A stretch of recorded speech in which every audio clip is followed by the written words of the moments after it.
Welcome, college basketball fans, to the Full Court Press Podcast with LT and Sammy D.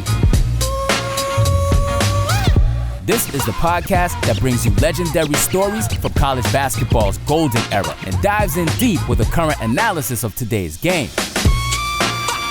Get ready for the most energetic and entertaining college basketball podcast around.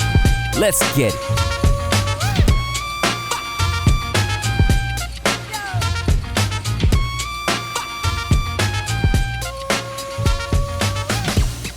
Hello and welcome to another Full Court Press podcast, a college basketball experience. Luke Taylor back into reality, back to life, back to reality with my guy Sammy D. We are back from a hiatus in the Final Four in the flesh. We got to touch, feel, smell everything. That's kind of weird. It's true, though. It's true. We had all access for the Final Four. Yeah. We both got in, Thursday evening, Thursday night, and once we woke up on Friday, it was go, man. What an experience. So before we start talking there, don't forget to subscribe, rate, and review if you're watching on YouTube. I did my hair. Sam had a shower. Press the subscribe button. Comment, like, pass it on, pass the rock. If you listen on Apple Podcasts, Spotify, don't forget to subscribe, rate, and review. Share with your friends. We love reviews. We love ratings. Five stars. We want to stay in the top 25 of all college basketball podcasts, which is kind of crazy because in Apple Podcasts, when you put in college basketball, there's like all these random, like the Ryan Russillo show, Mark Tata show. There's a lot of like non-college basketball focus. So we're probably, if you get rid of those, we're probably in the top 15. We really want to get to the top 10. So a couple things you can do to help us. Since you're not sending us any money, obviously, or no one is, which is comical in itself, but not realistic. But just remember to subscribe, rate, review. But big thing is share with your friends, because we actually touched some people. That sounds really creepily, but they're all adults. And we had some really good conversations with some new listeners too, potentially. So it was fun to get out there, get on the streets, and share the good word with what we're doing. And, a few people, recognize the podcast. New people were looking it up. I mean, it was college basketball Mecca for, 4 or 5 days there. And it's and to have the team, I actually enjoyed the 4 teams that were in the Final Four because they all brought something different. Right. Mm-hmm. Like you had UConn playing Alabama, then you had Purdue playing NC State. So you had a little Cinderella story with NC State leading up to Saturday's game. Alabama, traditionally football school, they traveled incredibly well for their Final Four game, and then UConn been there, done that type mentality. I mean, everybody wearing UConn colors had a little swagger to them with the last year's championship win. And Purdue, man, they came up short in the final game, but their fan base showed up. Like I felt like we were at Purdue University half the time. Just the number. I don't know. I don't think there's any palm trees in West Lafayette. No, but I mean, it was their fan base showed up, and I mean, give it to them. I mean, they've been waiting several decades for this. But yeah, each one of the team fan bases, they brought something different to the party, and it was fun. It was interesting. You could tell who traveled the best and who traveled the worst because we purchased a couple UConn t-shirts the day of the game for 50% off.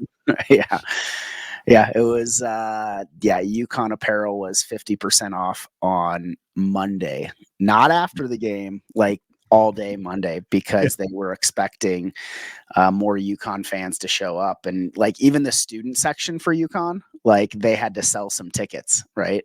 Like how crazy is that? Like, yeah. So it was, but yeah, like I said, they'd been there, done that. I mean, 6 national championship in the past, 25, 30 years, which is just what an incredible achievement. What's the biggest thing that you will take from the finals? I know we had a Final Four overview when we previewed the final game, but now that you're back from the final game, probably, 20, 36 hours later, what will you remember the most?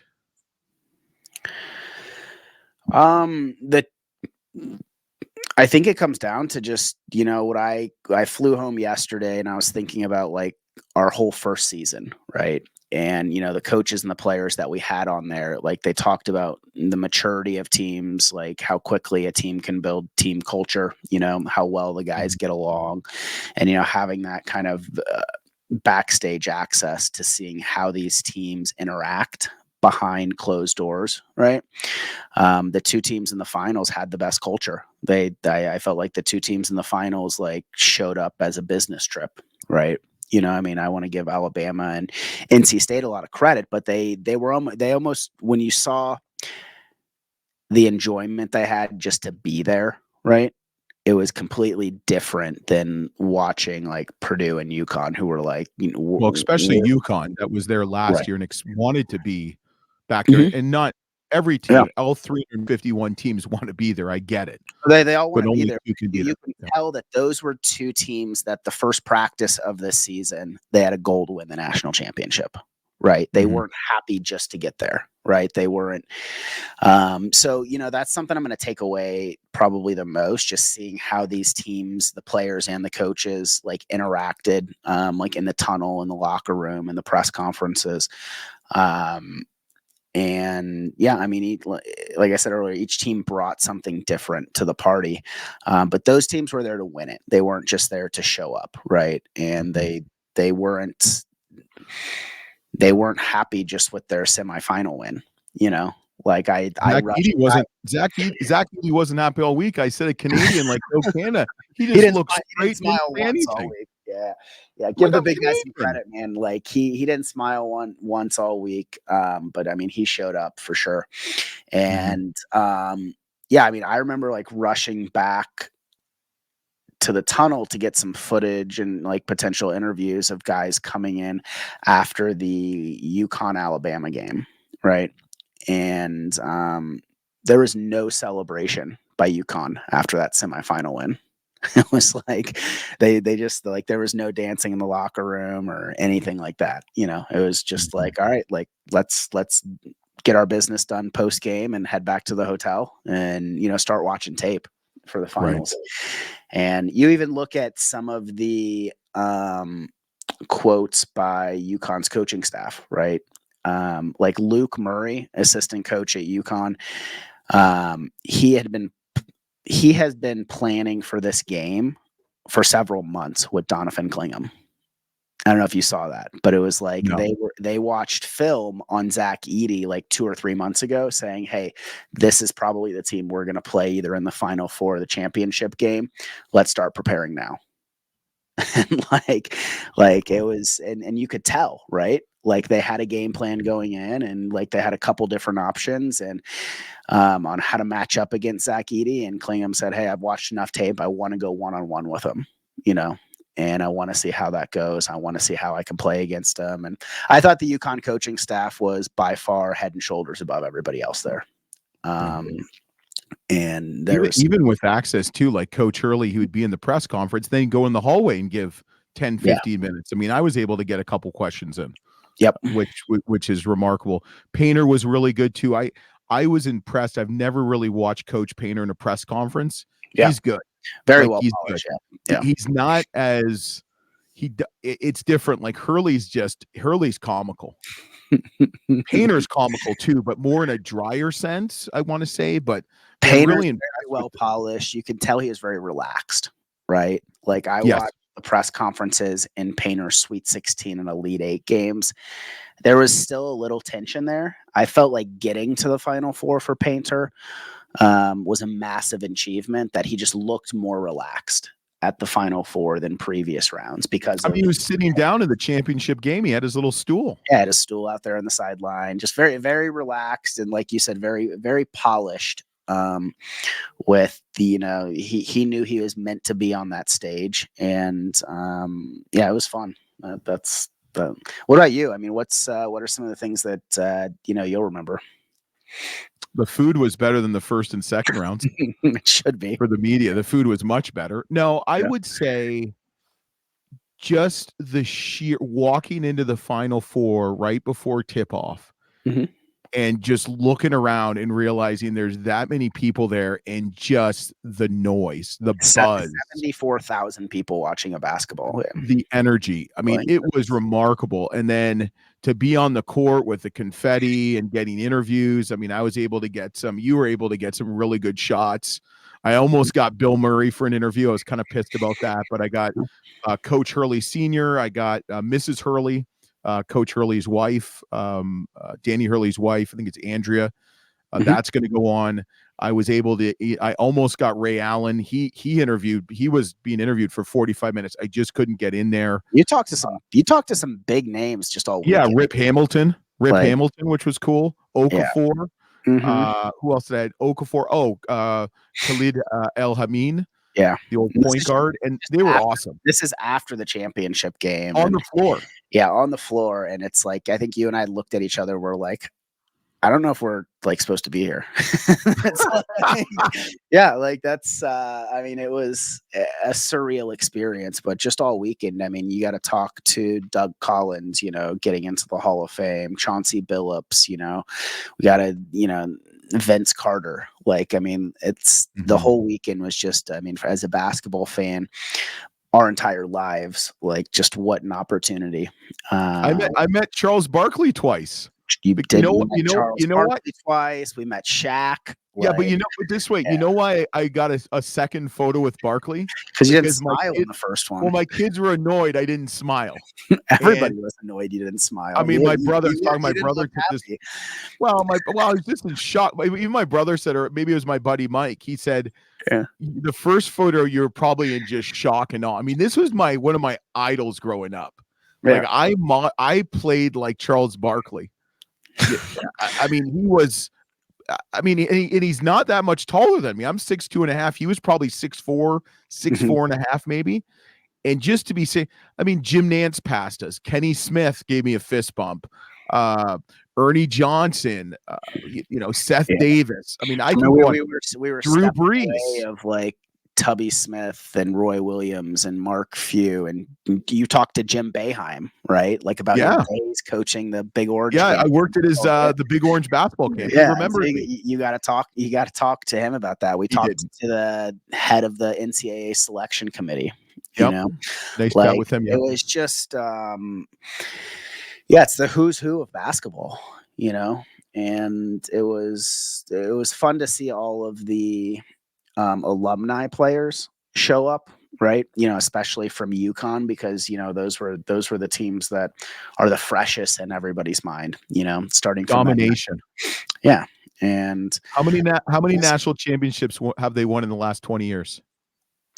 I have to look at dates, but they won their first national championship in '99, and they've won 6 since then. So 25 years. So in 25 years, they've won 6. And 2 in back-to-back. But you know what? So Coach Mike reached out to me. You don't know Coach Mike. He's with Penn State Wilkes Barre. How do you say it? Barre? Barre? I don't know. So it's an offshoot of Penn State. They're the Lions. Coach Hammett is the head coach from the Bronx. I saw it. Yeah. They won 2. So they're not the only one that won 2 back-to-back national championships. They won the USCAA NCAA or NC, I believe AA Division 2 national championship 2 years in a row. And if I butchered that, Coach Mike, I'm still giving you props. Go Lions. They won on an average of 14 points a game. Just margin. Domination. So big up to them. So you've got that coach from the Bronx. You have Don I appreciate Staley. Mike reaching out to us to share that information too. Yeah, if you've got stats that or you're part of a program, reach out to us. We'll give you some love. So you got Coach Hammett. Coach Hammett's from the Bronx. Hurley's from Philly, and you got Don Staley. Or sorry, Hurley's from Jersey. Don Staley's from Philly. I mean, that's pretty impressive. They, I guess we got to say East Coast represent. A Tribe Called Quest represent. East Coast does represent. And it does. I love East Coast hip hop. Kind of the East Coast media bias, right, with college basketball, and it's somewhat well deserved on a national championship level. Like the last team to win on the West Coast a national championship was Arizona. Like Like there has not been a national championship since then, like on the West Coast, which is just it's crazy. Yeah, like we said, I mean, and Coach Dan Hurley, like he did not hesitate to talk about the dominance that His UConn has swag, brought. drip Yeah. swag, And I mean, drip he's just swag. like, yeah, we won big. And then there was just a pause and he goes, again. like, and like they are unapologetically dominant right now. And what he was able to do with how many people the program lost last year to rebuild so quickly. And when this was UConn won by more combined points than any other tournament champion history. They played 240 minutes of basketball, right? 40 minutes per game, 6 games. 240 minutes of basketball during the tournament. They were only trailing for 4 of those minutes. Yeah. Like, just, I mean, crazy stats that came out of that. And, we got to watch Zach Edey in the semifinals, and you and I were just like, we just kept looking at each other. Like, your analogy was like, this is like you playing Nerf basketball with your children on some of those plays, just how big and strong he is once he gets the ball low enough in the post. And, it's kind of like you look around and you're like, who can stop this guy, right? And then I think you and I agreed. We're like, if anybody can do it, it's UConn. So, and they did. And the scary thing behind it all with a lot of these teams, they're gonna have to they're gonna have to do it again. Yep. He's gonna have to reload. He's gonna have to retool. Mm-hmm. Yeah. I mean, that's the scary thing. I mean, look at Purdue. Look who Purdue's going to lose. Lots of people are going to have to reload. And it's crazy. And the whole NIL transfer portal is a shit show. You're seeing a couple big names. When I say big bodies entering the transfer portal, like Arizona's center entered the transfer portal over the weekend, and like Painter's going to get one of these guys to try to replace Edey. I mean, who is an irreplaceable guy, but Painter loves big guys. Like he plays really his style of coaching and the teams he likes to put on the court. There's always a pretty dominant big guy that he tries to keep out there. So that's going to be a big hole to fill for them. But Zach Edey is a different species. Watching him in person, and there's a lot of hate out there, man, for Zach, huh? Oh my God. And a lot of watching him on TV is so different than watching him in person. Like, he is a dominant force, and I think he's going to do better than everyone expects him to do in the NBA. I think he has better footwork than a lot of 7-footers in the NBA. He knows how to use his body better than a lot of first or second year 7-footers in the NBA. It's like, I do want to give, Zach Edey some props, because that was fun to watch him play. I don't think we're going to see a guy like him for several years. Mm-hmm. And you got some great footage of, you got a little one-on-one time with Coach Painter talking about the Zach Edey recruiting process. We had Coach Steve Lutz, the new coach at Oklahoma State. We had him on the podcast a little while ago, and he shared the story about recruiting Zach Edey, in like a Houston training program. And Coach Lutz calling Painter saying, hey, you got to take a look at this guy. And they weren't sure they needed another big guy on that roster, right, with the incoming recruiting class. And you got to talk to Coach Painter a little about that. So what do you think about Coach Steve Lutz? So we got a couple coaches that we've had on the podcast. Josh Schertz has officially gone to St. Louis. Preston Spalding has left Moorhead State and has gone to James Madison. Darren DeVries, I was surprised about that one, going from Drake to West Virginia. Yep. And then Steve Lutz, Western Kentucky, going to Oklahoma State. They've got some work to do, all 4 of them. Yeah, that's for sure. They're all in better conferences. That's going to be the biggest challenge for them, and we've talked to a lot of people throughout the year that, that coaching leash isn't that 4, 5, 6 years that it used to be, right? I mean, you need to show improvements years 2 and 3, right? You kind of have a leash that first year, but it is, and with the transfer portal, I think that's what's going to make or break some of these coaching careers, right? How they utilize them. And it's, I mean, we went to the coaches conference, right? And like, there were several coaches who were like, hey, I'm not going to be at the coaches conference because I have to manage rosters for next year. And like, this just like, it wasn't an issue a couple of years ago. So it's, it's turned into a 365-day-a-year job for these coaches. And transfer portal opened, and it's nonstop for a lot of these coaches and assistant coaches trying to manage rosters and get the best fit for their programs. And that's really hard to start a new job at a new university and do that at the same time, right? So, the good thing, all these coaches have good players, right? You see like Coach Schertz, who you mentioned, going from Indiana State to SLU. And Indiana State's starting 5 all have entered the transfer portal. So like Robbie Avia and, those guys. And so it's going to be interesting to see how many of Indiana State guys come to SLU, right? To follow Coach Schertz there. And then SLU's roster's going to get dismantled, and they're going to go have to find homes, right? So it's like, it's just this, it is a carousel. It's a puzzle, call it whatever you want. It's just madness right now. Yeah. So 351 Division I teams, if you equate to all the average, you're looking at just over 4 transfers per team. So there's over 1,400. I think it's closer to 1,500 transfers. They've got till May 1st. Now that John Calipari is leaving Kentucky to take the Arkansas job, there's going to be more movement there. Yep. So which means if he goes, I guess the hot names are Danny Hurley, which you were at the press conference, you were outside. It doesn't seem like he's leaving UConn. It doesn't matter how much money they throw at him. I'd be shocked if he left UConn. Shocked. Yeah, I agree. I mean, it's I have been shocked the past couple weeks with some of the movement that's gone out there. So I don't think anything surprises me anymore.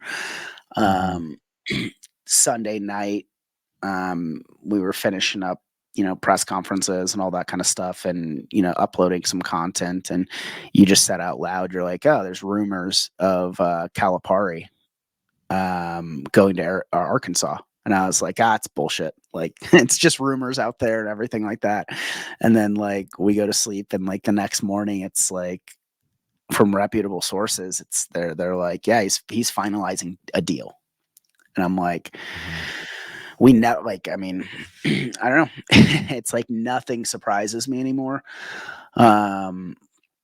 So we'll see. I mean, it's my assumption is they've already reached out to Hurley, and Hurley is probably said he's not interested, and that is why the new rumors out there and the talk on the street is that they are trying to wrap up a deal with Scott Drew from Baylor. So, which I can see. I can see that one. I think he fits. He's kind of got that like Midwest Kentucky, was the son of legendary Valpo coach Homer Drew. But you didn't like him when his name was being thrown out at Louisville. I don't think, because I just don't think, I think for a realistic coach, I mean, he would do well wherever he goes. You just look at Kentucky. I mean, it's such a brand. It's like the Yankees, right? And he just, I don't know. There's just, I always get this like weird, not sensation. That sounds like I've got a rash from college, which I never had. And I still don't have, never had it. But I just see him I see him in blue and white. I see him wearing the Kentucky sport coat. I don't see him in red. You know how you see certain people, like, it's going to be very difficult for me to see John Calipari in red. I just, because you've always seen him in blue, and, you equate him to, UMass and Memphis. UMass is maroon, but at least it's a darker red. I just see Drew. I see Kentucky opening the coffers because they're late behind the game. And there's been rumors that this has been discussed for weeks with John Calipari and Mitch Barnhart, the AD at Kentucky. You know, until I sit in a room with either Mitch Barnhart and John Calipari, then you just don't know what's truth and what's, especially now on the internet and social media, you just don't know what's true and false anymore. Yeah, no, it's a fact. So it's hard to report on it too. Well, yeah, I mean, you want to validate sources and make sure things are reputable. I mean, we've done a good job growing our reputation as kind of one of the go-to media outlets for coaches, right? And so, like, we don't want to put anything out there till it's accurate. It's wild right now. Like, people should be talking about UConn's historic dominance, right? And everyone's talking about coaches moving, players moving into the transfer portal. It's going to be nonstop until like the end of June, right? So I don't know. We'll be reporting on it. We'll be talking to some of these coaches, how they're building rosters. We'll get some players on. I'm really excited with the Legends podcasts that, we'll be lining up over the next couple months. We're going to have a couple NCAA basketball legends on the podcast during the quote unquote off season, even though there is no off season anymore. But during the non-playing months. And Phoenix was fun with you, man. Wouldn't have done it with anybody else. Yeah, the whole format of the Full Court Press Legends is going to be do it twice a month. So we'll have some weeks we'll have 2 podcasts for sure. And hopefully we'll go all the way through the year with it. It might just be an off-season thing. We'll see how it goes. We'll see how easy or difficult it is to line up guests. I know we're working on some right now. So hopefully those will come to fruition, and hopefully first week of May we'll have one, and then 2 weeks later, and go from there. But it'll be interesting to see. And we saw a lot of legends. Phoenix was awesome. It's memorable. I mean, it's up there in some of my greatest things I've done. And I think it also kind of is the cherry on top of our first year. I think we've done a pretty good job of getting good guests and good content. And I think the sky's the limit going into season 2. And I know we've talked quite a bit about what we want to do, and whether it's going to some media days, maybe doing a fall trip along with a spring trip, going to all 3 levels of the NCAA tournament. I think that's key. I know we didn't go to a Sweet 16 Final 8.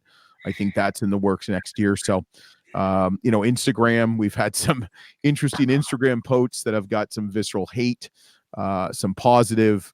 Our number one Instagram watch was, I think, 1.2 million and growing. It might even be 1.4. It's Zach. Yeah, it's 1.4 right now.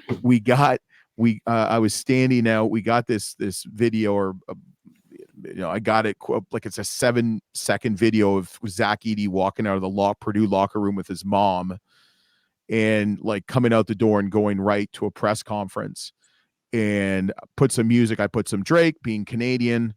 I was going to put Maestro Fresh West, but 99% of the population wouldn't even know who Maestro Fresh West, nor would Zach Edey. He was a rapper when I was in high school, but from Toronto. Or Snow Informer. That would have been a good one. But anyway, but it's amazing how that just took off. It beat the John Calipari airball.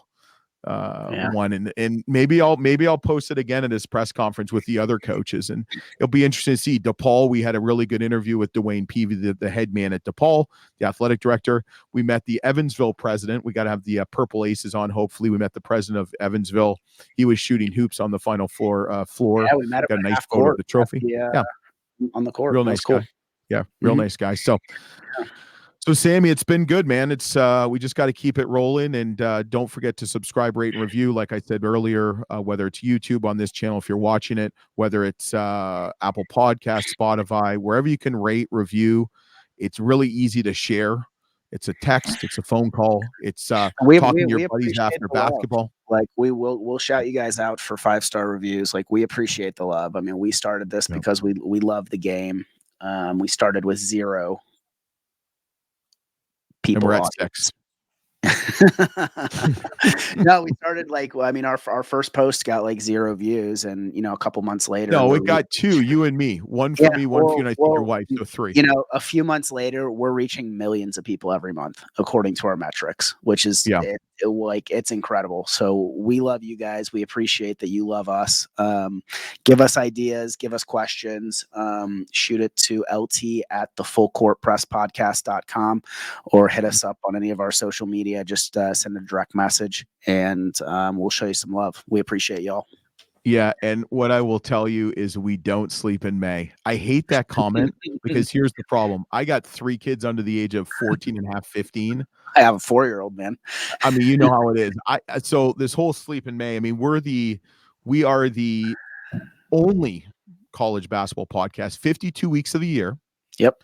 That has players and coaches on almost every episode. I don't know of any other college basketball related podcast that has coaches, let alone players. And we're not getting them for a minute or two. We have them 15, 20, 30 minutes. We have a great time. If there's anybody you want to see on the podcast, or if you have a connection to that you'd love to have, that's a active or former, head coach, player, or current player, we'd love to have. We believe in all college basketball. We're not going for stars and the big programs, and we'll get them eventually or have them lined up, but we just love it. We want guests with good stories who love the game as much as we do. And that's why, we wanted to start this to be different, and I don't think you guys want to hear just LT and myself just talking in our basement. I don't want to hear myself talking like that. It's like you want to hear stories from the people on the court, the people in the locker room, the people who are actually changing the game. And we're going to keep bringing that to you guys. Yep. So we will be back. We're going to be back on a regular schedule next week on Thursdays. We're going to be podcasting on Thursdays. The Legends we're trying to figure out might be on Tuesdays. Every other Tuesday, we'll figure it out. If there's anything late and breaking, we'll show it to you. Like I said, follow us on our Instagram page, Twitter, Facebook page, and we're going to have some merch eventually and a Substack page. So we'll have some free content and then some paid content just to get us, look at that fancy merch, just to get us to more great in person. Because here's the thing: anything we get from the Substack page is just going to go into our expenses, so we can travel more, cover more equipment, all that stuff. So thank you so much. Thanks for watching. Thanks for listening from Sammy D and LT. Peace out. A Downtown. Support the East Coast rap movement. I'm dropping my album next month, LT Shizzle Dizzle, featuring Big Dizzle and nobody else, and it's not coming out. So don't wait in stores, don't wait online, and don't even try to get on Apple Podcasts. So thanks for listening to Full Court Press College Basketball Podcast, a college basketball experience. Let's get it, LT.